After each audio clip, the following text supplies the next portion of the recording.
Bom dia, sejam todas e todos muito bem-vindos.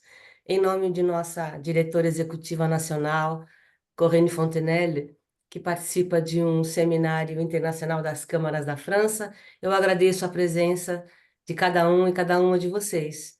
Meu nome é Rosângela Conte e eu sou responsável por animar as comissões temáticas da Câmara de Comércio França-Brasil, a mais antiga Câmara Bilateral em atividade no país, com 124 anos de atuação. No webinar de hoje, organizado por nossa comissão legal, teremos a honra de receber a doutora Denise Lima, Head de Proteção de Dados do Grupo CPFL, e o doutor Fernando Antônio Santiago Júnior, que é sócio fundador do escritório Chenu. A mediação será feita pela doutora Yara Peixoto Melo, coordenadora da área de Direito Digital do escritório Chenu, a quem eu passo a palavra agora. Bom webinar a todos e todas. Obrigada, Rosângela. Bom, primeiro eu quero agradecer à Câmara por ter aberto esse espaço. A Câmara de Comércio França-Brasil tem sido aí uma grande apoiadora desse tema e aberto bastante espaço para esse tipo de discussão, que é muito importante, porque a gente sabe que ainda tem muitas dúvidas no mercado com relação a esse tema, é um tema que não foi tão regulamentado ainda, então daí a importância da gente trazer esse tema para debate, e hoje eu estou muito bem acompanhada aqui com o doutor Fernando e com a doutora Denise. Doutora Denise, a Rosângela já apresentou rapidamente, mas foi uma das primeiras DPOs a serem nomeadas no Brasil, então tem um vasto conhecimento aí sobre as dificuldades, os desafios do dia a dia, né, em se trabalhar com proteção de dados e privacidade. E o doutor Fernando, além de sócio do Chenu, também atua há muito tempo aí na Europa, há mais de 16 anos, né, Fernando? Atuando como advogado na França Mais de e... 16 anos. Exatamente, eu perco as contas. É que todo ano aumenta um. Na É. França e na Europa como um todo, e, enfim, Portugal, além de ser membro do CNPD, inclusive, parabéns, foi reconduzido, acho que essa semana, né, Fernando? Foi, os Pela decretos saíram Câmara dos ontem. Deputados. Ah, perfeito. Então, também discute muito esse tema, enfim, tentando auxiliar aí a NPD a regulamentar da melhor forma possível o mercado. A ideia hoje é trazer temas bem práticos para vocês, tá? Uma discussão, realmente é um formato um pouco similar a uma roda de debates. Então, embora eu tenha preparado uma breve apresentaçãozinha para, enfim, trazer algumas discussões, balizar um pouquinho aqui alguns conhecimentos para que a gente possa discutir, a ideia aqui é que depois a gente passe realmente para uma discussão mesmo, enfim, de opiniões, tudo mais. Obviamente, dentro desse tema não há muitas certezas, né? Assim, a lei não é muito clara quanto o que se deve ou o que não se deve fazer, não existe muito certo e errado. Existe uma zona cinzenta muito grande, e por isso, quando a gente traz aqui um debate, ele é muito pautado em experiências próprias, em opiniões, tudo mais, mas não existe aí um certo e errado. Por favor, sintam-se super à vontade aí em compartilhar dúvidas, trazer observações, enfim, pelo chat. Eu vou estar meio que de olho aqui no chat também. E mais para o final também a ideia é trazer aí, abrir bastante isso para debate, tá, pessoal? Vou começar a compartilhar aqui a minha tela rapidamente. Ah, tá, tá, tá.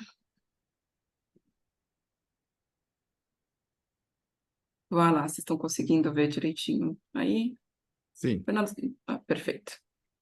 Então vamos lá, né? Passando aqui o nosso tema hoje, então, é falar um pouquinho sobre gestão de fornecedores e que tipo de gestão de fornecedores. A gente está falando especificamente em como gerir os riscos que são advindos aí da Lei Geral de Proteção de Dados Pessoais com relação a fornecedores. A gente sabe que não adianta você se munir aí de proteção e fazer um super programa de privacidade e adequar toda a sua empresa se você não tiver uma cautela com seus fornecedores, que vão atuar aí como seus operadores ou co-controladores, ou enfim, controladores singulares, a depender do caso. E antes da gente entrar especificamente nesse tema, eu acho que é muito válido a gente falar um pouquinho sobre o valor do dado para o negócio em si. A gente sabe isso, esses temas aqui, essas figurinhas que eu trouxe aqui, essas capas de revista já são até meio batidas, mas há muito tempo que a gente tem essa noção de que dado realmente é o novo petróleo, ou seja, cada vez mais as empresas estão buscando desenvolver gestões data-driven, enfim, que se baseiam em dados e buscar extrair inteligência desses dados. E para comentar um pouquinho esse tema, acho que ninguém melhor do que uma pessoa que conhece muito bem as empresas por dentro e esse tema aqui é a doutora Denise, que está aqui conosco. Denise, se você quiser traçar aqui alguns comentários sobre esse tema. Obrigada, Yara. Vou aproveitar também para agradecer a presença de todos, o convite também do Dr. Fernando e da doutora Yara, e essa porta aberta, né, da Câmara Francesa para fazer essa discussão. É uma discussão bem relevante no mercado. Quando a gente fala em dados, a gente fala naquilo que a empresa gera todos os dias, né? Porque a gente não precisa olhar só para dados pessoais hoje, né? Olha quantos dados o negócio gera e quantos dados são relevantes para o negócio e quanto, em determinados momentos, o negócio tem receio de que a concorrência tenha acesso a esses dados, né? Então, bem antes da LGPD, dados já era necessário. É que a gente achava que se resolvia a proteção desses dados relevantes para o negócio e críticos através de uma simples cláusula de confidencialidade, né? Mas é muito além disso. Vem da organização dos dados, a importância e a criticidade que ele tem para o negócio. É um trabalho conjunto, né? Onde o negócio diz o que é importante, para que tecnologia segurança e hoje privacidade, né, possa apoiar no melhor desenho, na melhor segurança, no modelo de treinamento necessário para que esses dados estejam realmente protegidos. Então, eles são realmente necessários, os dados são muito importantes, não só para a tomada de decisão, mas também para a gestão do próprio negócio, para se chegar ao objetivo de negócio, né? A gente coleta dados, a gente gera dados, a gente olha dados públicos, cruza com dados privados, isso desde que o mundo é mundo, desde que a empresa é empresa. Ela precisa fazer isso para a concorrência, ela precisa ter dados relevantes e de qualidade, até mesmo para se tornar, para conduzir as suas atividades e estratégia. Então, é muito relevante quando a gente olha para dados, né? Claro que hoje a gente tem a LGPD olhando dados pessoais com um foco na proteção do titular do dado, né? A empresa vai olhar isso também, né, com relação ao cumprimento de uma obrigação legal, mas isso tem um valor para ela também. O dado do cliente, o dado das pessoas, a exposição que a falta de governança com relação a esses dados pode gerar de impacto, de risco para o dia a dia dela, né? Então, quando a gente fala em conscientização dos dados, você olha para dados de negócio também, né? E aí, quando você olha para a privacidade e proteção de dados, muda o olhar. Sim, os dados são relevantes para o negócio, os dados precisam estar protegidos e para dados pessoais de pessoa física, nós temos a Lei Geral de Proteção de Dados dando as linhas mestras de proteção desses dados, né? E o que é muito relevante para o negócio, porque desde que eu comecei com privacidade, né, a gente começa a privacidade, olhando privacidade, a lei de privacidade, né, desde a legislação europeia também, você começa a olhar, quando as empresas, né, quando as primeiras legislações, né, com obrigações específicas para dados pessoais saíram, as empresas já estavam falando em tomar decisão a partir dos dados, né? Então, a privacidade, as leis de privacidade no mundo, elas já vêm muito nessa toada também, né? Da organização dos dados, a segurança dos dados, não só para proteção dos dados, é claro que com o principal, proteção dos dados pessoais, das pessoas físicas, mas quando o negócio entende que não é só isso, que ele pode também gerar valor para outros dados a partir destas premissas de segurança que vem das leis de privacidade, isso muda o negócio, muda a forma como a gente começa a olhar para os dados dentro das companhias. Com certeza. Eu não sei se você quer, de repente, fazer algum comentário, Fernando, que eu acho que esse tema tem sido muito discutido na Europa com relação ao Open Data, né? Sem dúvida. Eu acho muito interessante e muito pertinente esse tema que a Denise colocou, porque ela abordou um ponto que é pouco abordado no Brasil, de uma forma geral, que diz respeito à qualidade do dado pessoal. Todo negócio focado em cima do dado, mas nós esquecemos que uma pesquisa recente mostrou que 33% dos dados mundiais, dados de empresas que estão circulando, são o que eles chamam de rot, ou seja, redundante, obsoleto ou trivial. Ou seja, não tem absolutamente nenhum valor. Do restante dos dados, 52% são dados que você não tem certeza sobre a confiabilidade desse dado. Ou seja, nenhuma organização, nenhuma empresa consegue tomar uma decisão de negócios em cima daquele dado de forma assertiva. Não tem certeza se está atualizado, não tem certeza se permanece correto, enfim. De forma que somente 15% dos dados mundiais são informações críticas de negócio, de forma que você pode embasar a sua estratégia, como a Denise muito bem colocou, tomar suas decisões em cima dos dados. Isso revela a quantidade de dado não confiável que nós temos nas organizações. Então, esse princípio da qualidade do dado, quanto mais quanto mais melhorarmos a qualidade desse dado, mais facilmente ou mais assertivas serão as decisões de negócio. Perfeito. E aí, trazendo isso aí para a nossa discussão, né, falando um pouquinho de alguns conceitos que a gente tem dentro da Lei Geral de Proteção de Dados, aqui eu já trouxe alguns casos de vazamentos, enfim, de ataques, de roubos de dados, porque a gente sabe que uma das grandes preocupações é exatamente com a proteção desse dado, exatamente porque eles são relevantes para um negócio, nós precisamos protegê-los. E não é só a nossa empresa que lida com esses dados, a gente acaba transferindo esses dados para outras empresas que são os nossos fornecedores, que, a depender do caso, vão atuar aí enquanto operadores ou controladores. A gente sabe que dentro do conceito da Lei Geral de Proteção de Dados, o controlador é a pessoa a quem compete as decisões de como esses dados vão ser tratados, e o operador vai ser aquele que vai tratar os dados a pedido em nome do controlador. E o principal ponto que nos traz aqui é a questão da responsabilidade desses dois agentes de tratamento dentro da lei. Então, a gente tem lá dentro do artigo 42 a questão da responsabilidade solidária do operador, quando ele descumpre a lei ou quando ele não segue as instruções listas do controlador. Então, a gente sabe que existe essa possibilidade de responsabilidade, que traz o quê? Para a maior parte dos fornecedores que acabam atuando enquanto operadores, né? Preciso me preocupar no que eu estou seguindo, no que eu estou fazendo, se é lícito, se não é lícito, eu preciso seguir as instruções do controlador para não ser equiparado a controlador. E os controladores, por sua vez, estão muito preocupados em não ter aí um tratamento incorreto pelos operadores, porque eles podem também ser, enfim, responsabilizados solidariamente. É óbvio que a lei já prevê também a parte do direito de regresso. Então, é óbvio que se o seu operador pisar na bola e fizer alguma besteira, e você sofrer algum dano, tiver que reparar algum dano, você pode depois se voltar contra ele. Isso acho que é uma coisa bem tranquila, isso vem do próprio direito civil, então nenhuma novidade nesse sentido. Mas até você conseguir chegar nisso, tal, a experiência acaba nos mostrando que é sempre um evento complexo, até você conseguir essa reparação e tudo mais, é muita discussão.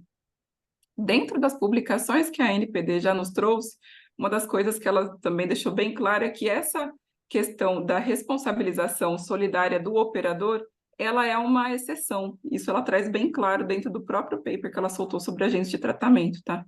Então, normalmente, isso não vai acontecer, tá? É realmente uma exceção quando ele acaba descumprindo uma obrigação e tudo mais, mas ela coloca aqui, ó, excepcionalidade, já que a regra é a responsabilidade do controlador. E aí o que a gente traz aqui, né, são diversas recomendações, porque além do operador, a gente tem a figura do suboperador, que afinal de contas, essas empresas que a gente acaba, enfim, contratando para prestar serviço para a gente, também contratam outras empresas. Então, a gente tem toda uma cadeia de agentes de tratamento que estão tendo contato com aqueles dados lá da empresa que a gente falou que são super valiosos, que são super importantes, que a gente precisa proteger. E a própria ANPD trouxe essa figura do suboperador ali dentro dos papers dela.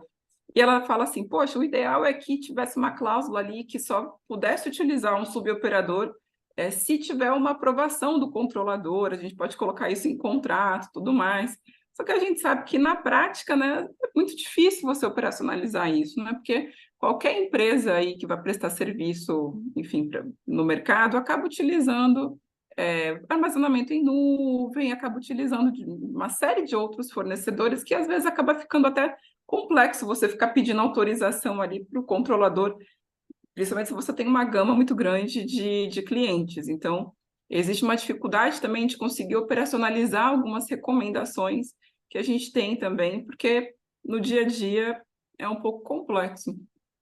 E aí você fica naquela, ok, como é que eu vou selecionar um bom fornecedor? Enfim, como é que... Primeiro ponto, a gente definir ali qual o papel dele. Será que esse fornecedor está atuando enquanto um operador e eu tenho aquele risco muito maior, né, de ter que tomar as decisões, de como vão ser tratados os dados, tal?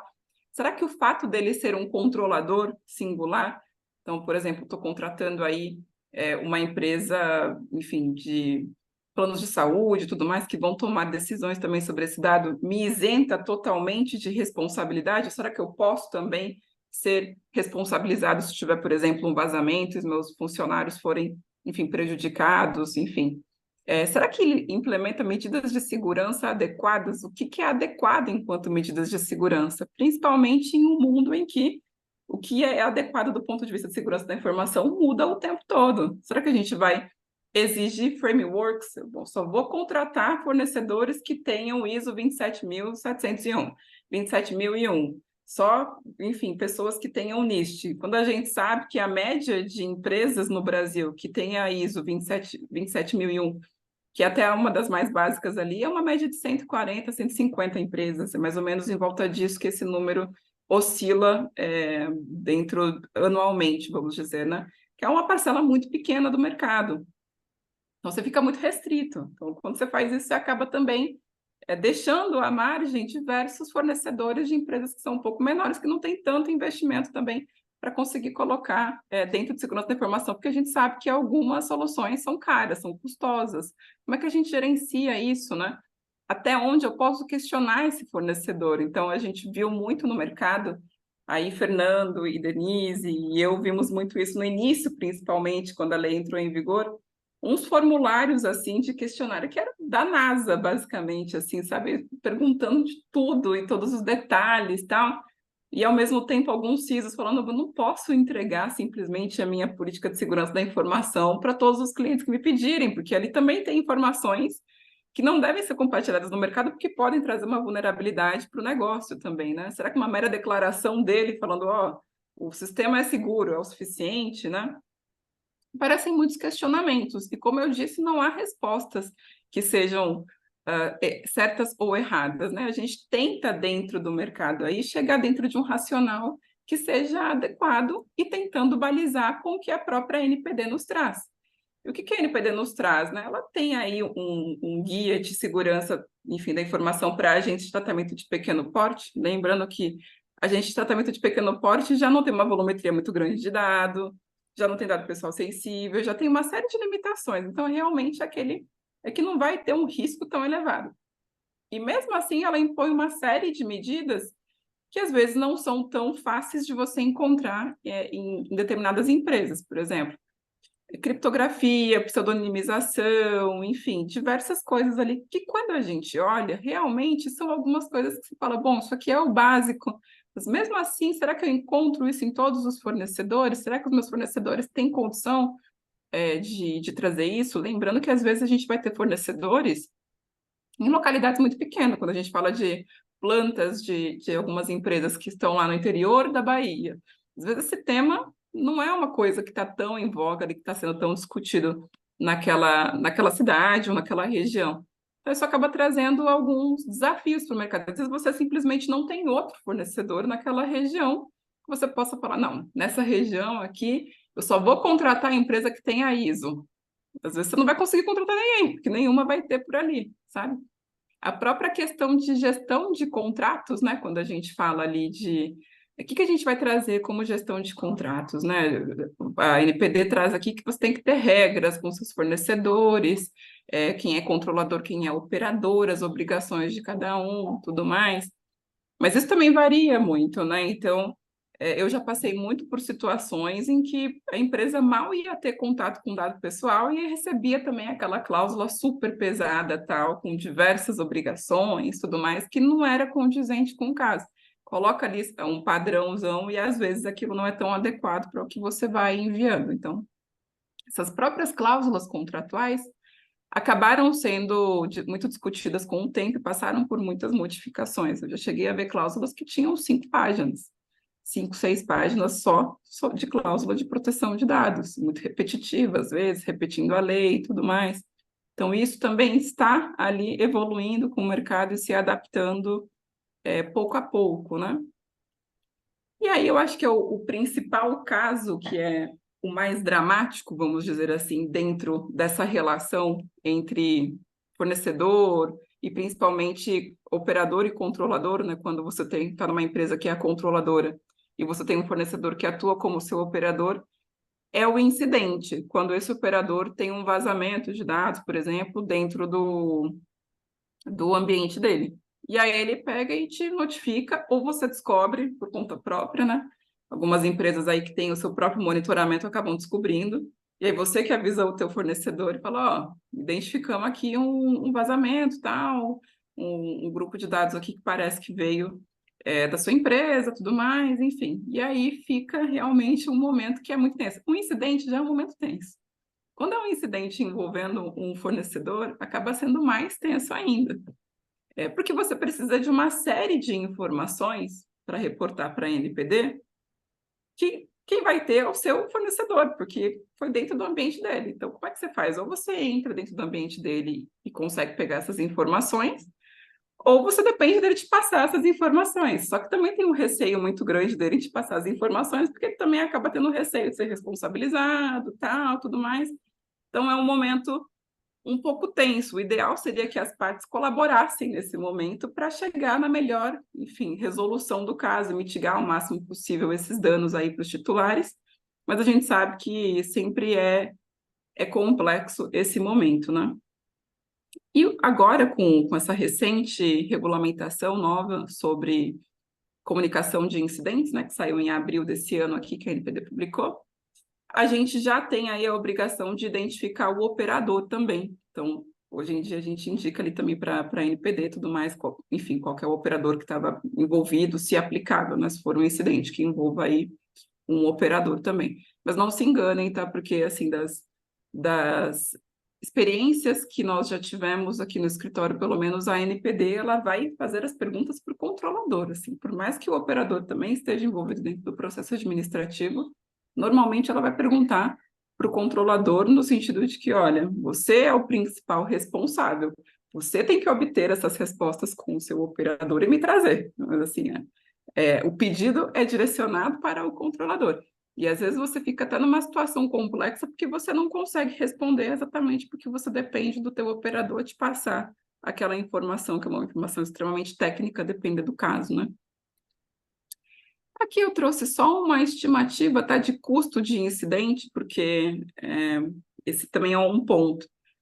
Nunca é muito barato um incidente, viu? Assim, por mais que às vezes você não tenha aí, vamos dizer, uma perda financeira direta, no sentido de ser um incidente, enfim, que envolva pagamentos diretamente, tal. Se for um incidente que simplesmente afetou uma determinada base de dados, só o custo que você vai ter para conseguir fazer essa comunicação com esses titulares, né? Esse custo de envio de e-mail, de carta, como é que vai ser essa comunicação, como é que eu consigo chegar nesse titular, assessores de forense, se for o caso, se você precisa fazer uma análise forense, de cyber, tudo mais, assessores jurídicos também, só essas coisas básicas, assim, que você vai ter, já vão representar um certo custo.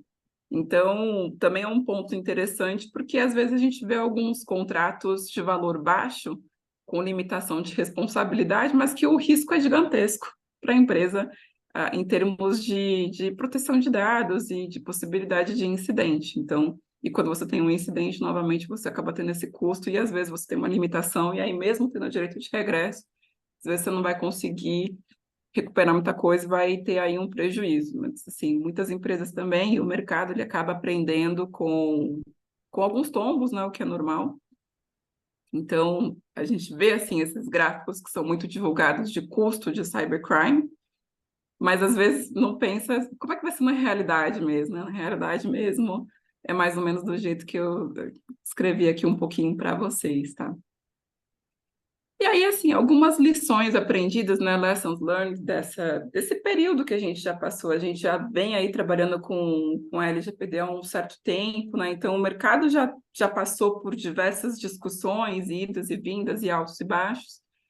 é que é melhor prevenir do que remediar. Então, assim, quando a gente começa a tomar os tombos e ver os incidentes, ver os problemas, a gente percebe que, bom, é melhor tomar um pouco mais de cuidado. E, às vezes a gente tem uma situação que você vai olhar o contrato, tem uma cláusula ali, mas não é uma cláusula bem adequada. Às vezes é uma cláusula que piora a situação do que ajuda. Era melhor não ter a cláusula do que ter a cláusula do jeito que ficou ali. Porque às vezes era uma situação que era de controladoria singular, cada um era controlador, e se utilizou uma cláusula de controlador-operador. Então, dá uma bagunçada ali, sabe?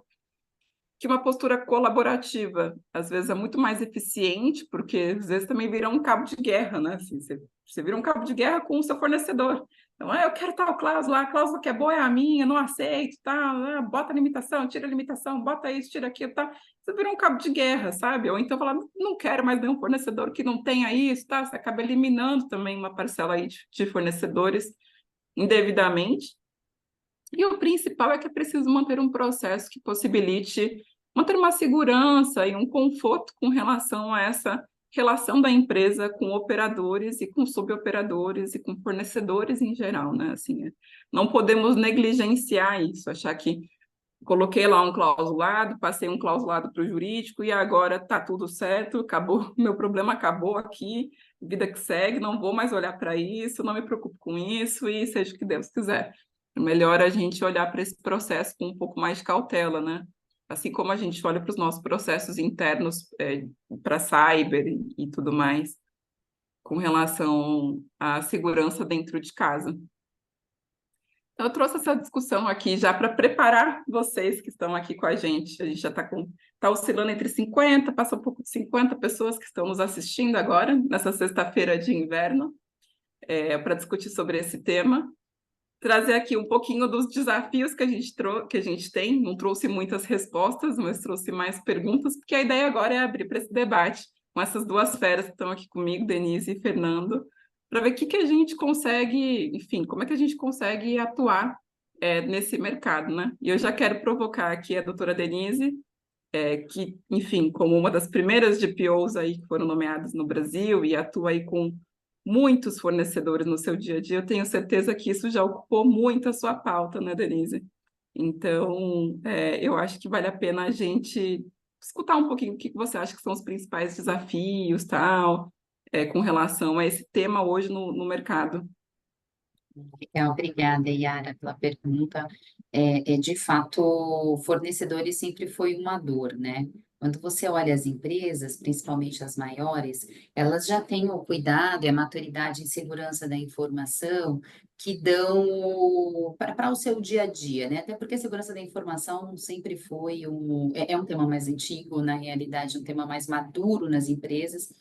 Mas quando você olha os fornecedores, né, o que a gente perguntava que o fornecedor tinha, né, a respeito de segurança da informação, essas perguntas elas não existiam, né? Então, quando a gente olha para o fornecedor hoje, você começa a descobrir de fato qual a maturidade em segurança que aquele fornecedor tem e o que ele representa de risco para o negócio, né? Até então, na minha primeira fala, né, a gente conhecia os dados, protegia os dados dentro da empresa, com o fornecedor colocávamos uma cláusula de confidencialidade e a vida seguia. E não tinha muito esse controle, né, do que era feito com dado, o que acontecia depois, mesmo as questões de vazamento de dados, elas aconteciam, se elas fossem só astronômicas que a gente ficava sabendo, né, com relação ao fornecedor, né. E aqui eu estou dando a minha opinião pessoal mesmo, tá, porque durante a minha jornada como advogada, aí foram muitas coisas vividas, muitas cláusulas trabalhadas em grandes estruturas, pequenas estruturas, e falando de tecnologias. Então, olhando para essa jornada toda, né, eu olho o antes e o depois. Até antes da LGPD, a gente atuava de uma forma, até como advogado mesmo, como profissional do direito. Depois da LGPD, nosso olhar mudou. Nós começamos a entender sobre dados, e aí olhando, né, para o jurídico, para a base jurídica mesmo do nosso dia a dia, né, grande massa, olhar para os dados com um pouco mais de cuidado na hora que você escreve uma cláusula contratual, a hora que você vai olhar a gestão do fornecedor em si, né, a depender do volume, da criticidade da informação, você começa a ter esse olhar e a questionar um pouco mais para conseguir colocar as obrigações no contrato, na hora de desenhar, apoiar, né, nos requisitos e obrigações informações de determinados projetos. E aí, nessa jornada de privacidade, né, eu também fui evoluindo com o tema, com a maturidade de mercado, com as discussões. E o que eu vejo como grande desafio hoje, né, é a falta de conhecimento sobre proteção de dados, que ainda existe nos fornecedores médios e pequenos. Então, a gente consegue perceber que os grandes fornecedores, eles estão adaptados, eles já se adequaram, muitos têm controladores internacionais e principalmente europeus. Então, você começa a entender que existe um cuidado e uma análise de riscos, né, mais apurada e um receio de ter essa exposição, porque isso pode gerar também uma perda de mercado, né, market share e etc. Então, você percebe isso. Médio e pequeno, você vê que não tem muita maturidade em proteção de dados e precisa, muitas vezes, você dar a mão e falar, vamos junto, vamos olhar aqui o tema, que você trata de dados, né? E isso durante essa jornada como DPO, tanto eu quanto o meu time, tivemos que fazer isso, né? Praticamente você apoiar o fornecedor a chegar dentro de um nível médio que seja mediano, né? Aceitável de risco para que ele possa ser contratado. E então essa falta de conhecimento e proteção de dados é uma dor. E a de segurança, então, da informação também porque, como eu falei, um tema mais maduro, mas muitas vezes eles não têm básico, né? Eles falam que tem um Sim. antivírus. Aí você faz a segunda pergunta, tá, mas qual é o antivírus? Ah, o gratuito. Tem firewall, mas o que é isso? Aí você fala, não, é só área comercial. Não, não é área comercial. É a empresa que não tem a cultura de segurança. Então, acaba sendo um trabalho nosso mais de aculturamento mesmo do próprio fornecedor sobre dados, sobre a importância do dado. Muitas vezes, tanto eu quanto o meu time, né? Porque quando eu comecei a jornada de privacidade de dados, eu era equipe. Então, na outra empresa em onde estava, eu era a única pessoa que falava sobre proteção de dados. Então, no início da minha carreira, no início nas empresas, iniciei 2 áreas de proteção de dados. Então, geralmente, com medo do risco, com empresas que não são agressivas no risco com relação a determinados riscos, elas não são agressivas, então você precisa tomar um pouco mais de cuidado. E eu comecei nessa evangelização mesmo de aculturamento dos fornecedores, de pegar na mão, e isso funciona, né? Porque eles começam a entender a importância dos dados. Muitas vezes de abrir pesquisas, de mostrar, olha, com esse conjunto de dados aqui que você vai trabalhar, existem esse risco que já está publicado, está aqui, ó, está nessa pesquisa, que é interesse dos crackers, é interesse também de terceiro, de mineradores de dados, enfim. Então, acaba que o tempo também do DPO, né, ele tem sido utilizado, eu acredito de forma positiva, né, mas isso aumenta o SLA de atendimento, né, e até o desgaste do nosso dia a dia, do nosso time, no aculturamento, tanto em proteção de dados, como no mínimo de segurança, né, que precisa ter para trabalhar com os dados da empresa, né.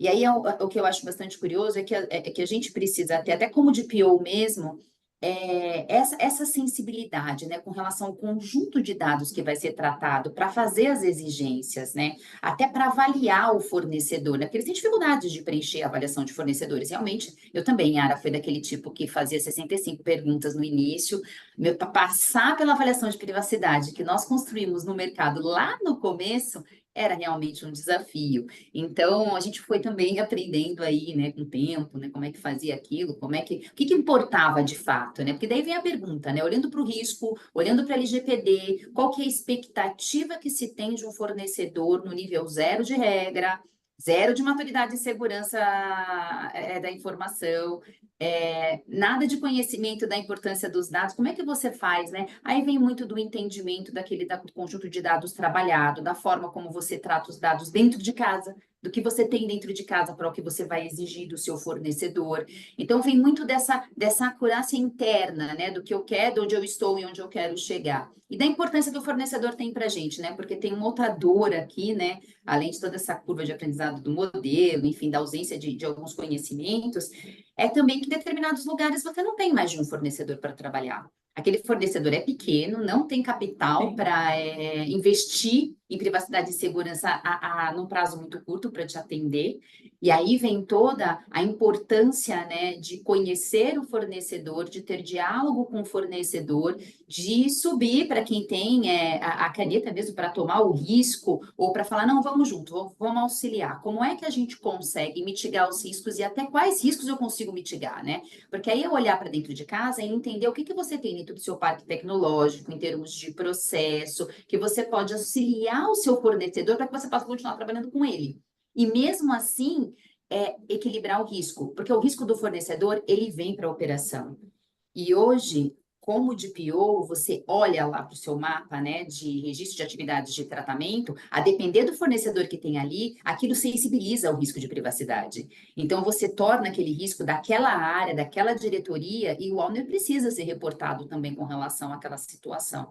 Então, vê que é uma cadeia. Então, a dor do fornecedor passa a ser a minha dor e o negócio precisa estar preparado para entender as dores e assumir os riscos, sabendo que não é apenas uma lei de privacidade, é uma exposição relevante, entender essas questões de exposição, né? Então, é uma jornada também de aprendizado, né, com o próprio owner, né, do risco, quando você olha as dores aí do fornecedor, porque eles não querem ficar sem, mas também não podem assumir qualquer tipo de risco, né? Então, nosso papel de dialogar, de chamar antes de chegar no não efetivamente, você vai ter um não efetivamente, não consigo chegar, não consigo trabalhar com esse fornecedor, mas ele é o único, ou ele é o segundo, só temos 2 na região, então vamos olhar qual que é o que consegue atender mais requisitos e como eu consigo ajudá-lo a navegar nesses requisitos. E daí vem muito também no apetite de risco, você encontra a oportunidade também de trazer um pouquinho de sustentabilidade para o negócio, né? E trazer também um pouquinho a questão de apoiar as externalidades, né? Assim, olhar para a ESG também no momento que você fala, tá bom, vamos junto, o risco está aqui, a empresa toma o risco até dessa forma, mas você também precisa contribuir. Então, eu como contribuo? Que é a pergunta do fornecedor, principalmente os médios. Mas como eu contribuo? E aí você trabalhar junto, fazer discussão, chamar o time de segurança da informação, olha, eles estão precisando de ajuda, vamos tentar ajudar, porque está no momento em que eles querem resolver. E eu tive a felicidade de participar de 5 casos, assim, bem-sucedidos, né, de fornecedores que precisaram ser contratados e que precisavam de um apoio e que a gente conseguiu influenciar, através das conversas de privacidade, uma maior maturidade em segurança, em privacidade, na coleta dos dados. Teve um que falou para mim, nossa, eu tinha tal tipo de tecnologia aqui, mas eu não usava direito. Ah, mas a classificação da informação era assim? Então, eu não tinha raciocinado. Mas não foi privacidade, não foi o jurídico, foi negócio, entendendo contexto de negócio, entendendo a importância daquele dado para operação dele, que entendeu que ele precisava fazer ajustes para não ficar fora do mercado, mas eu acho que até mais do que não ficar fora do mercado, para não ter exposição a risco e a possibilidade de perder o próprio negócio dele. Perfeito. Eu acho que essa visão de risco para o negócio, ela contribui muito. E eu tive uma oportunidade no início, quando começou a LGPD, de um cliente nosso que, enfim, trabalhava muito com uma empresa de fora, da Europa e tal, e aí, da mesma forma, não estava adequado aqui, eles queriam que tivesse adequado, pelo menos a LGPD e, se possível, a GDPR, e aí fizeram um acordo entre eles no sentido de, olha, então em 6 meses você vai fazer isso, isso, isso, isso, isso. Tá de acordo? Beleza, você vai reportar para a gente a cada mês o que você fez, o que você não fez. Aí eles procuraram a gente, falaram, me ajuda que eu preciso cumprir com isso daqui. E aí, realmente, a empresa conseguiu se adequar e atender todos os critérios que essa empresa ela distribui aqui no Brasil, né? Que esse fabricante de fora exigia, que tinha um tráfego de dados, tal, que era importante. Então, e ela conseguiu se adequar. Então, ou seja, quando você dá a mão também para o seu fornecedor ou para o seu parceiro comercial, você consegue também trazer isso, trazer essa importância de se adequar para evitar risco e para o negócio também conseguir evoluir.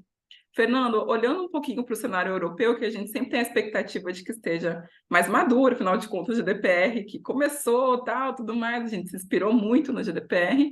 Você acha que isso no cenário europeu já está um pouco mais maduro, que essas relações, esses riscos já são mais evidentes, essa gestão com fornecedores já é um tema um pouco mais tranquilo?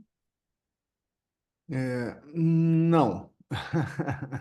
Eu acho que não está, mas, bom, antes de fazer meu comentário, eu queria parabenizar a doutora Denise pela exposição dela, porque foi brilhante, e parabenizar também o grupo CPFL pelas ações que eles têm realizado, que são, de fato, fora da curva. Um dos aspectos que mais chamou a minha atenção é, de fato, esse ponto de auxiliar o seu fornecedor a subir a barra em privacidade. A boa parte das empresas tem aquele reflexo que a doutora Yara mencionou um pouco mais cedo, que é aquele reflexo de, poxa, eventualmente fica, eu não sei qual que é a figura de linguagem que você usou, Yara, que era uma corda que ficava puxando para um lado para o outro, né? Um cabo de guerra, acho que foi essa a expressão que você utilizou, de, poxa, fornecedor aceita essa cláusula, não aceita essa cláusula, mas nós sabemos que o papel aceita tudo, né? Então, e o fornecedor, principalmente quando há um certo, uma diferença muito grande entre o poder de negociação do tomador do serviço e do fornecedor, o fornecedor vai aceitar qualquer coisa, vai aceitar qualquer cláusula. Ah, vai dar problema, ele vai ser responsabilizado? Vai, mas isso se ele for solvável. Pode ser que ele não nem tenha capital para pagar nada se ele for insolvente, enfim.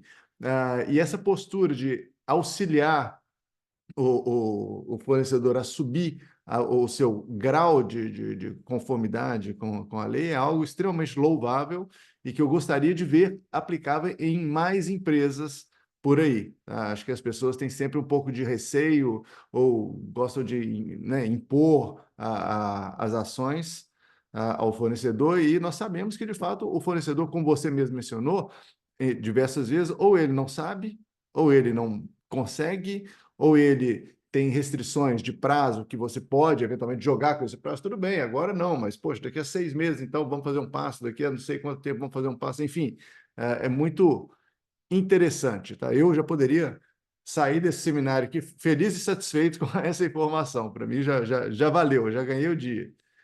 Bom, feito esse parênteses, eu volto para o tema que a Yara me questionou sobre o estágio aqui na Europa. Acho que, pelo fato do Regulamento Geral de Proteção de Dados Europeu já existir já há mais tempo, né? Ele entrou em vigor na Europa em 2018, ele foi publicado em 2016 e entrou em vigor em 2018. Que tudo aqui já estaria mais avançado. E não é uma verdade. Esses dilemas que são enfrentados em relação ao fornecedor, eles são universais. São dilemas que se aplicam na Europa da mesma forma, existe essa diferença de poder de barganha da mesma forma, e as dificuldades que nós enfrentamos no Brasil são as mesmas que são enfrentadas na Europa. Então, é interessante nós termos essa consciência de que não estamos necessariamente, com uma diferença de que o Regulamento Europeu de Proteção de Dados, ele dá o direito legal de auditar o seu operador. Essa é uma das diferenças, que, convenhamos, é muito pouco utilizado na prática. Essa questão de auditoria de fornecedor é muito... Eu, pessoalmente, nunca vi. E quando eu recomendo as auditorias, que eu já passei por essa situação, onde a gente recomendar no fornecedor, eu recomendo uma auditoria documental. Quero ver os documentos que você tem, quero eventualmente ver suas políticas, quero ver se você tem, talvez, algum certificado de segurança, ou ISO, o que seja, etc., etc., porque uma auditoria pessoal, uma auditoria em loco, ela é custosa e difícil de ser operacionalizada. Então, acho que é o único ponto de fato que difere a realidade europeia da realidade brasileira seria esse da auditoria. Não, perfeito. Eu já tive a oportunidade de discutir com alguns DPOs aí da Europa que quando começou isso, que aí entre você ter o direito, é muito tênue a linha de você ter o dever de auditar, porque uma vez que você tem o direito por lei, será que você não tem o dever de auditar também o seu fornecedor?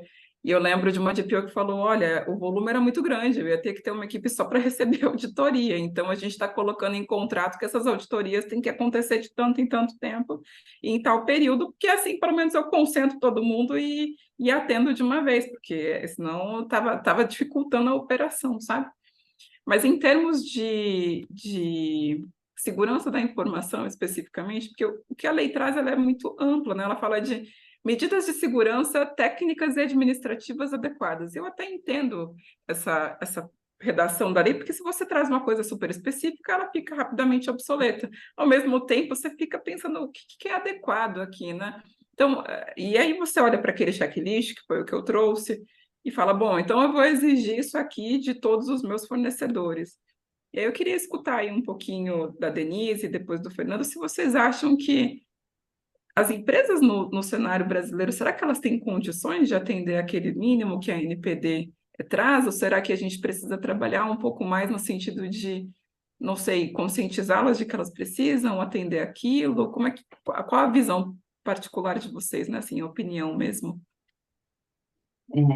Esse ponto, Yara, é bem relevante. A gente, quando saiu o manual para a gente de tratamento de pequeno porte, em termos de segurança da informação, quando eu olhei para o manual, eu falei, que ótimo que saiu, porque a gente já tem onde se apoiar, pelo menos para exigir o que é o mínimo, né? Porque se para a gente de pequeno porte, com baixo volume de tratamento de dados, não tem dado sensível, estão exigindo tudo isso, que é exatamente o que a gente vê que o mercado de pequeno porte não tem, às vezes até o de médio porte não tem.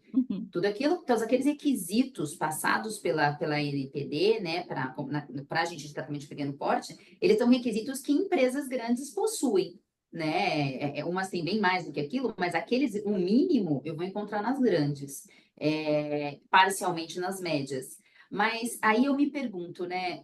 Claro que isso é ótimo para a gente enquanto DPO, porque você mostra o documento e fala, essa aqui é a expectativa da NPD para você.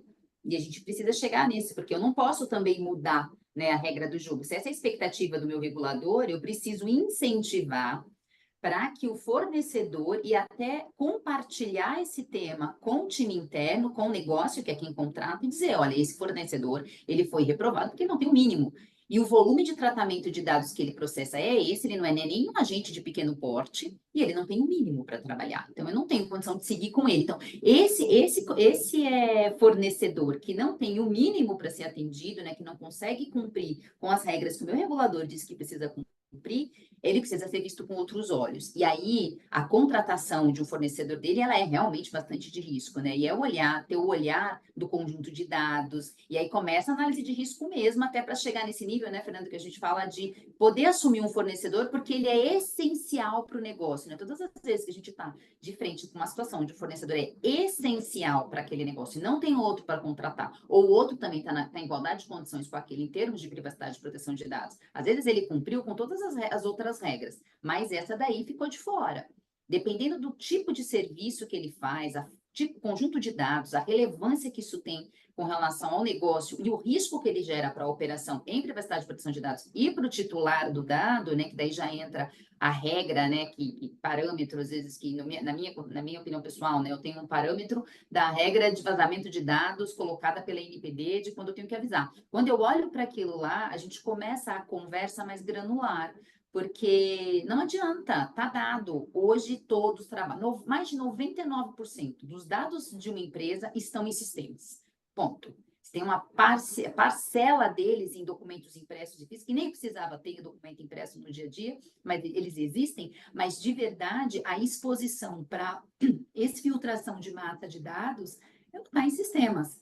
Se a empresa não está preparada para lidar com os dados da empresa dela, será que ela está preparada para lidar com os meus? Se ela não se preocupou em ter o mínimo necessário para continuar atuando no mercado com os dados dela, será que ela consegue atuar com os meus? Qual o risco que eu estou trazendo para a minha operação? Então, assim, eu gosto de acredito que o mercado precisa ser mais aculturado com relação à segurança da informação e à privacidade também, porque o risco inicia na coleta.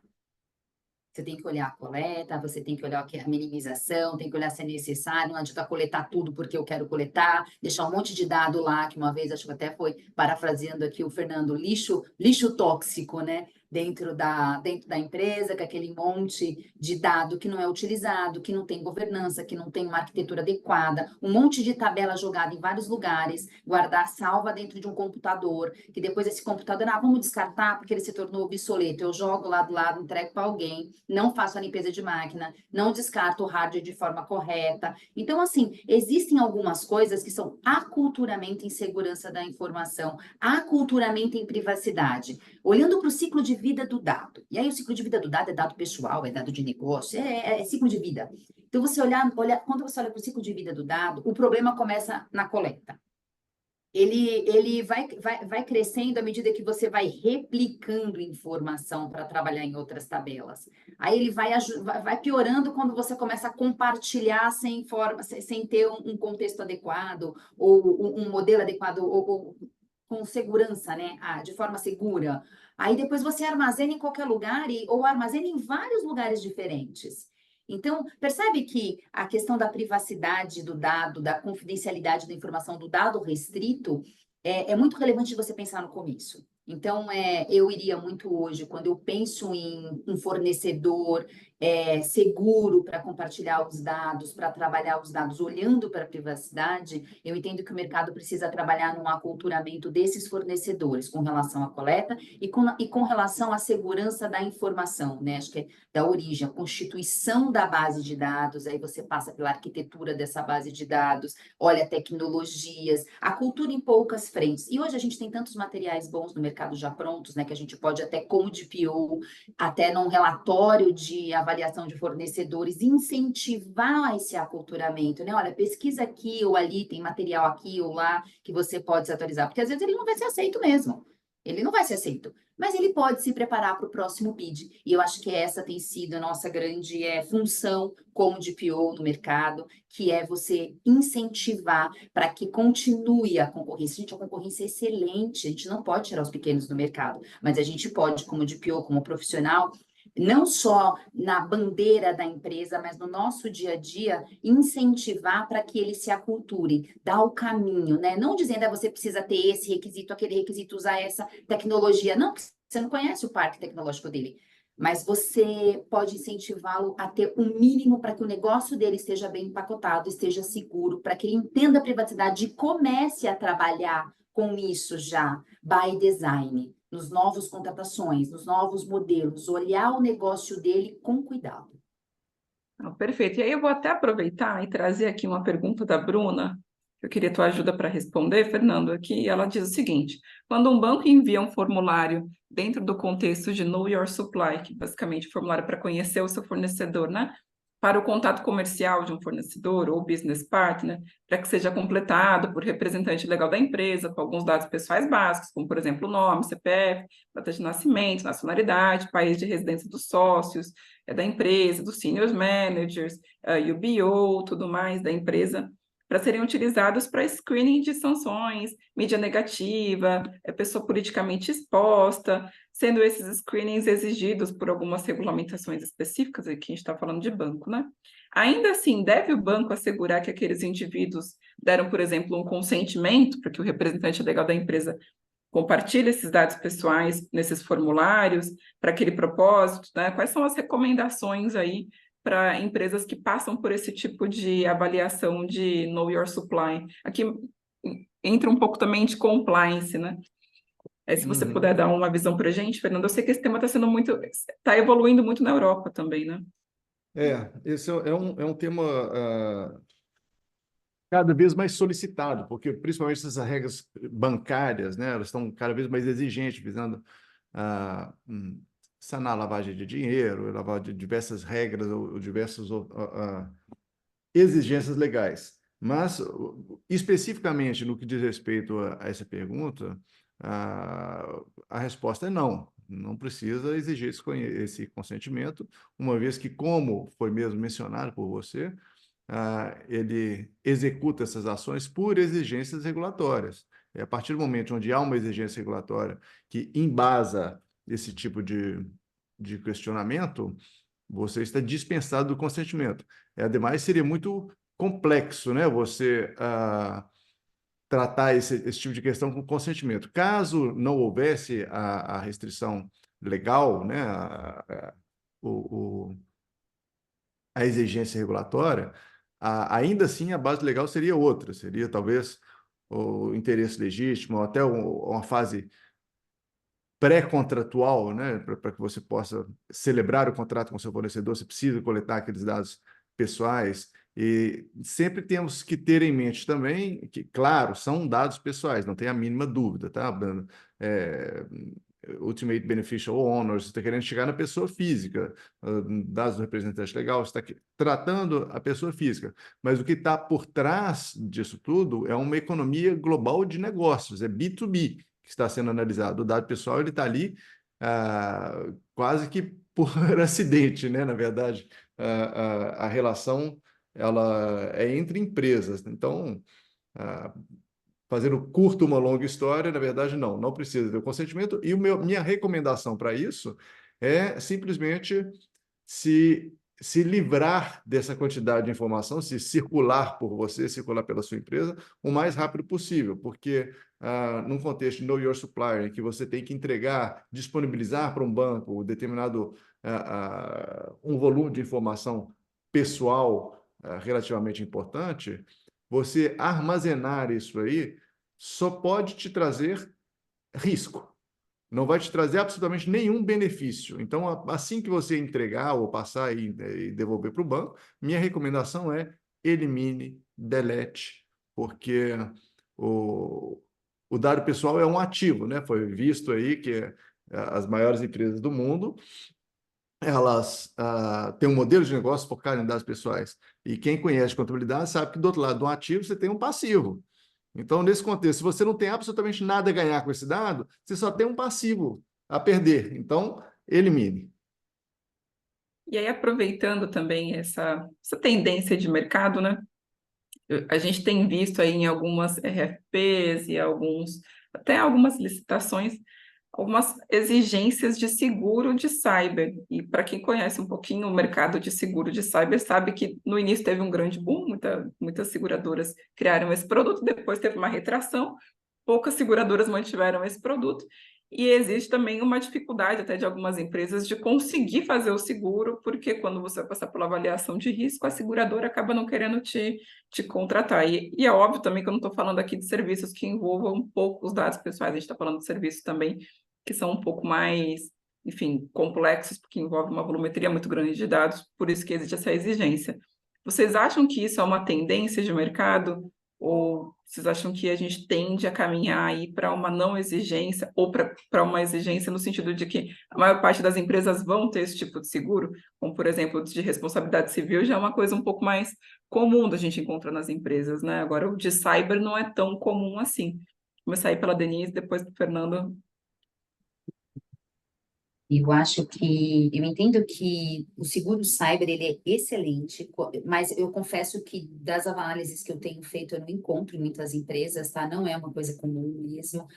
Além dele ser caro, as exigências são muito grandes para se ter. Tanto é que a empresa que tem, ela tem alguma coisa por trás que vem geralmente, pensando em empresas brasileiras, né? A demanda vem muito de fora, vem do controlador, são empresas mais de tecnologia que oferecem algo a mais. Eu entendo que esses seguros, eles são muito relevantes quando você fala em alto volume de dados, em coisas muito críticas para o negócio, porque imagina que a empresa vai ter que investir em alta segurança da informação em cyber, porque o nível é muito alto. Esse básico aí da NPD não chega nem 30% daquilo, nem 10% daquilo que é pedido. Então, você já olha que ela vai precisar cumprir muitos passos para chegar até lá. E quando ela chega, ela ainda tem mais essa camada de certificação, que também é cara, né? Então, eu vejo que esse seguro, ele deve, inclusive, até, a gente, quando olha, né, para dentro do negócio, para o tipo de atividade, isso poderia vir direto do próprio negócio, falando, olha, para esse volume de dados, para essa situação, a empresa precisa ter um seguro cyber, porque ela é relevante. Porque existe um risco maior, eu estou exposta, então vai pedir. Agora, eu acho que até em função das exigências e do valor que ele custa, hoje ele está inacessível para empresas, até dependendo do porte da empresa que a gente chama de grande, né? Às vezes ela não está nem disposta a pagar por isso. Eu gostaria muito, fico muito feliz quando chega um aqui para mim que tenha seguro cyber, porque a gente se sente mais confortável justamente pelo que tem por trás, né?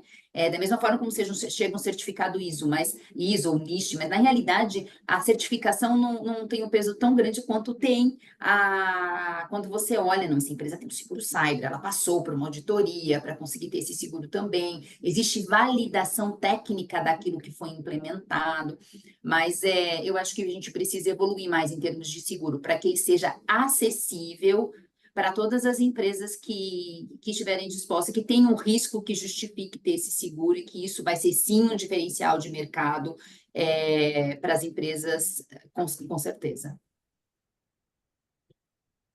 Fernando? Eu tenho uma visão um pouco diferente da Denise nesse aspecto, tá? Eu sou um entusiasta da questão do seguro. Eu acho que, claro, né, nós estamos falando de um contexto, de um grupo muito grande, com uma complexidade muito grande, que é o grupo CPFL. Mas, talvez para empresas menores, eu acredito que ele não tem um custo tão elevado assim, sabe, Denise? Eu já tive a oportunidade de trabalhar com algumas questões relacionadas a seguro. Claro que existe também uma limitação de prêmio, né, a ser pago, ou de danos, etc. Então, tudo é proporcional. Então, claro que por isso que eu fiz essa menção. Quando o prêmio é muito alto, de fato, o seguro ele é muito caro. Mas eu acho que se você for um operador, eu acho que é muito útil você ter um seguro. Eu acho que, na minha prática, né, no que eu já verifiquei, a maior utilidade do seguro ela foi para arcar com custos que o controlador teve em caso de incidente de segurança. E o controlador vai em cima do operador e fala: olha, eu gastei isso aqui com advogado, com equipe de cyber, com equipe de forense, com não sei o que, etc, etc, etc. E você, que é o operador que deu origem a esse dano, poxa, eu gostaria que você me reembolsasse. Então, o seguro foi útil em algumas situações como essa, tá? Claro que a gente ainda não está vendo a aplicação de sanções pesadas pela NPD. Eu acho que isso está no pipeline, tá? Isso, eu acho, não, eu tenho certeza, já posso falar aqui para vocês que está no pipeline. As sanções mais pesadas vão começar agora. A NPD ela fez esse informações quentinhas. A NPD ela fez esse trabalho inicial e tem que ter sido feito mesmo, de começar mais leve, começar com sanções leves, tem essa parte de educação do mercado, que foi extremamente necessária, mas agora já estamos passando para uma fase posterior, mas então a utilidade do seguro que eu vi foi para esse tipo de despesa. E seguro, como o próprio nome diz, né, é melhor morreu de velho, né? Eventualmente até não usa, mas vale a pena. Não, perfeito. A Michelle trouxe E aqui no assim, chat. Desculpa, você pode seguir. só fazer um comentário aqui. Eu sou super a favor, viu, Fernando, de ter o seguro. É que eu vejo que o custo hoje, entre você implementar o que precisa para o seguro e ter o seguro, fica para a implementação do mínimo, né? Assim, do dia a dia, né, do mercado, eu vejo que isso não aparece muito para as análises, né? Desde que eu comecei a olhar e fazer esse tipo de questionamento, porque lá atrás a gente já começa a fazer isso. Mas o que eu tenho mapeado no dia a dia é uma baixa adesão ao seguro, né? E o que a gente nasce nos questionamentos, e até quando eu converso com as seguradoras, é por conta das exigências. Então, se existe um pacote um pacote, né, relevante para operadores, eu até gostaria bastante de conhecer, depois eu vou te procurar para entender um pouquinho esse contexto, porque acaba na nossa parte de aculturamento também você elevar a necessidade, apresentar melhor, né, o seguro, porque o seguro todo mundo já tem, assim, é caro, não vou fazer, eu tenho que investir aqui ou ali, então você acaba aculturando o próprio fornecedor com relação à importância do seguro, e aí a gente olha, né, os contextos, mas eu acho bastante relevante, porque isso, até quando você aprova esse fornecedor e você coloca isso em contrato, isso traz um conforto para quem está contratando, e para mim é um diferencial competitivo muito relevante. Sim, concordo com você. De fato, o seguro ele é a última camada de proteção, né? No linguajar técnico de cibersegurança, é a última camada. Então, claro, se você tem o seguro e não tem as primeiras camadas, não serve para nada, né? Você, possivelmente, como você mencionou, não vai conseguir fazer o seguro, porque na simples pergunta, poxa, qual o antivírus você tem? Que antivírus? Né? Qual firewall você usa? Que firewall? Claro que nenhuma seguradora em sã consciência vai aceitar um risco dessa natureza. Perfeito. Eu tenho até alguns comentários aqui da Michelle, mencionando que ela chegou a ver e que é muito caro o seguro, que está custando uma fortuna, e que eles justificam por conta do aumento da sinistralidade globalmente, enfim, que é bem complexo. O nosso colega, amigo e parceiro Arnaud Blé fez uma pergunta aqui também com relação a como é que está a fiscalização da LGPD no Brasil, se já teve casos de multa salgada. O Fernando já respondeu aqui que, a princípio, elas foram um pouco mais brandas, mas que está por vir, já nos deu aí uma inside information. Nosso colega aqui também, Nuno, perguntando qual a responsabilidade do controlador se o operador não cumpre as regras e causa um dano aí para o titular por violar a LGPD? Qual seria a responsabilidade do controlador? Não sei se você quer responder, Fernando, essa. Responde, essa é fácil. A responsabilidade é total. A responsabilidade é do controlador. E cabe a ele justamente o ônus ou o dever de escolher bem o seu operador para evitar esse tipo de questão. É uma atividade que, teoricamente, poderia ter se realizado internamente. Ele optou por externalizar, então a responsabilidade é dele. Perfeito. E por fim, para a gente fechar o nosso bate-papo, que eu já ultrapassei 6 minutos aí do tempo que eu acordei aí com os nossos convidados, queria aí fechar esse bate-papo com uma dica aí para quem está começando agora a implementar um processo de gestão de fornecedores, o que a pessoa pode fazer, por onde ela pode começar. Começar pela Denise aí e em sequência o Fernando, pode ser? Ok? Ah, que olhe o datamap e entenda o contexto, que conheça bem do contexto do negócio, dos riscos que o tratamento de dados na terceirização representam para o negócio. Acho que esse é a primeira lição aqui que eu aprendi implementando, né, implementando os programas de governança e proteção de dados. Que olhe para dentro de casa e veja quais são as medidas de segurança adotada, né? Eu acredito muito que quando a gente olha os dados, né, olhando para o datamap, né, sendo a minha orientador de implementação de proteção de dados dentro da companhia, conhecendo os dados, o contexto desses dados, quais são as atividades, né, que são processadas por terceiros, e quais são as medidas de segurança, né, e o modelo que você implementou dentro da companhia, o programa de governança e privacidade e proteção de dados, é que você consegue questionar o seu fornecedor, né? Se você tem um alto grau de segurança, se você tem uma maturidade em segurança relevante, né? Se você tem determinadas medidas técnicas já implementadas, processos bem estruturados para a segurança desses dados, né? É importante que você olhe para aquilo que você exige dentro de casa, para você questionar o seu fornecedor.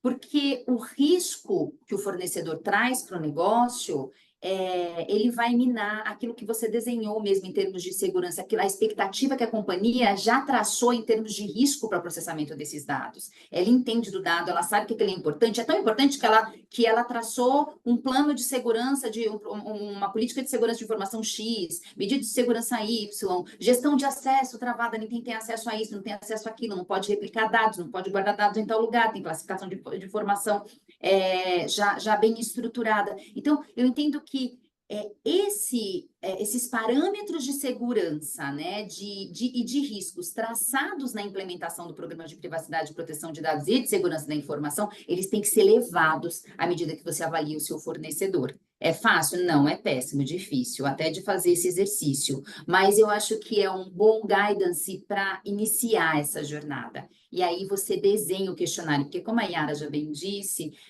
não tem uma receita de bolo para a gente perguntar, né? Uma receita de bolo para perguntar para o fornecedor. Você não sabe o que perguntar. A lei fala que você precisa assegurar que ele cumpre a lei para trabalhar com você. E que o nível de risco vai depender do volume de dados, vai depender, né, do risco que aquele conjunto de dados, aquele processamento pode gerar de relevância para o titular do dado que está tendo o dado compartilhado com um terceiro. Então, é muito amplo.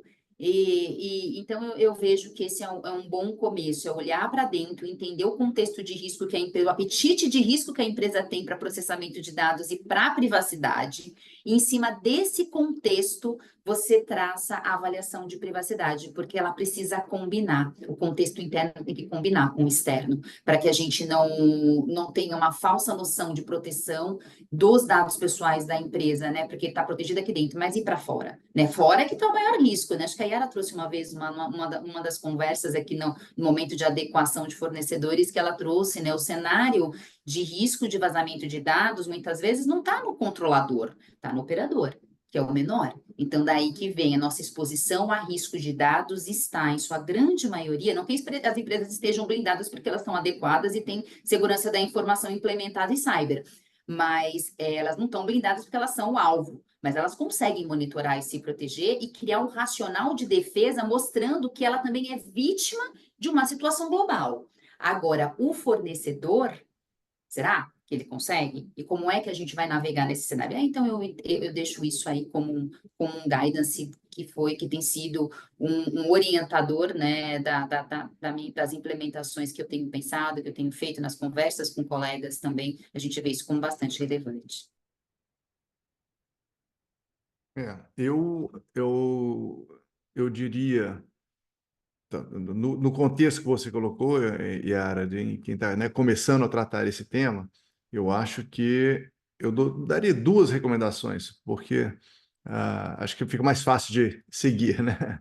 A primeira é, de fato, conhecer o seu mapeamento, o seu registro de tratamentos. A maior parte das empresas, quando tem um registro de tratamento, tem diversas que ainda não fizeram, ainda uma boa parte das empresas do Brasil ainda tem que se adequar à Lei Geral de Proteção de Dados. É verdade que diversas ainda não fizeram o mapeamento inicial e coisas assim, mas as empresas que têm o mapeamento, a maior parte, isso eu falo com segurança, que a maior parte mesmo, nunca reviu o mapeamento que foi feito. Ele foi feito, ele está em alguma gaveta, guardado em algum lugar, que ninguém sabe, ninguém lê, ninguém nunca analisou. Então, o primeiro passo é, de fato, conhecer, né? Se você é o DPO ou está envolvido nessa área de privacidade, você busca, deixa eu ver o mapeamento, pega o mapeamento, imprime, não sei, ou veja na tela, o que seja, mas tenta ver e você vai, de fato, começar a conhecer um pouco mais os dados que vocês estão tratando e quem são os fornecedores que estão por trás, que aparecem naquilo ali. E, eventualmente, você vai poder até corrigir, que é o objetivo, né? Um mapeamento idealmente boa prática, ele é revisto uma vez por ano. Você vai corrigir, poxa, não, eu sei que na tal atividade de RH, por exemplo, eu tenho um fornecedor XYZ, um software de RH, eu não estou vendo ele aqui no mapeamento, está errado. Então, tem que atualizar o mapeamento e etc. Então, a primeira é essa, conhecer o seu mapeamento, revisitá-lo, né? E a segunda é, envia 5 questõezinhas bem elaboradas aos seus principais fornecedores. E vamos ver. Então, um pequeno questionário, não estou falando em auditoria, não estou falando nada muito sofisticado, não. 5 questõezinhas bem elaboradas sobre segurança, sobre tratamento, sobre, enfim, vai depender do contexto, né, do fornecedor, mas eu acho que se você fizer isso, vai talvez trazer nele um pequeno choque que ele não estava esperando, tá? E ele vai ter que, de fato, pensar e trazer elementos para te responder. Não pode ficar sem responder, e isso aí vai contribuir com aquilo que a Denise faz tão bem, que é auxiliar a subir um pouco a maturidade em segurança e proteção de dados pessoais. Só essas duas aqui para fechar. Perfeito. Pessoal, foi brilhante a explicação de vocês. Nós estouramos já o tempo em 15 minutos. Eu sei que o Fernando está com compromissos políticos importantes também em Lisboa essa semana, então não vou me alongar muito. Ficaram algumas dúvidas aqui da Bruna e do Hugo que a gente não conseguiu responder. Aí, se vocês autorizarem a Câmara a compartilhar com a gente o e-mail de vocês, a gente pode responder por e-mail diretamente. A Câmara não compartilha com a gente os e-mails, tá, de contato, a gente não tem esse acesso. Vocês têm que aprovar aí para a Câmara passar para a gente, porque senão, por Proteção LGPD, a de gente dados pessoais, né, Yara? não tem acesso, exatamente. Mas, enfim, o tempo foi curto, acho que esse evento poderia durar aí pelo menos umas 2 horas, a gente ia ter aí muita coisa para conversar. Parabéns, doutora Denise, doutor Fernando, foi brilhante a explicação de vocês. Nós mantivemos aí um quórum bem legal durante todo o evento, poucas pessoas saíram, isso porque a gente estourou o tempo, então perdemos um pouco porque estouramos o tempo também. Mas eu acho que é isso. Eu agradeço a todos que participaram aí conosco. E à Câmara, novamente, por esse espaço. Obrigada, pessoal, por tudo, Yara, Câmara, pessoal que esteve conosco até agora. Espero que tenha sido esclarecedor. Fica à disposição pelo LinkedIn também, não é muito difícil de achar. Posso passar aqui também depois para a Rosângela para compartilhar ou para o escritório. É um prazer discutir esse tema e obrigada, pessoal. Obrigado também, gente. Obrigado a todos aí pela presença, pelo tema e pela Câmara, pela iniciativa, que é um tema interessante e acho que, como a Yara disse, ainda dá muitas sequências possíveis, né, no futuro. Em nome da Câmara, eu agradeço a doutora Yara, a doutor Fernando, a doutora Denise pela disponibilidade, pela competência, né, com que foi discutido tudo isso, pelo nível das perguntas, a gente percebe o quanto é importante, interessante e que envolve todo mundo, todas as empresas. Enfim, muito obrigada, estaremos sempre à disposição. Foi uma honra poder contar com vocês. Ok. Tchau, Tchau, tchau. tchau.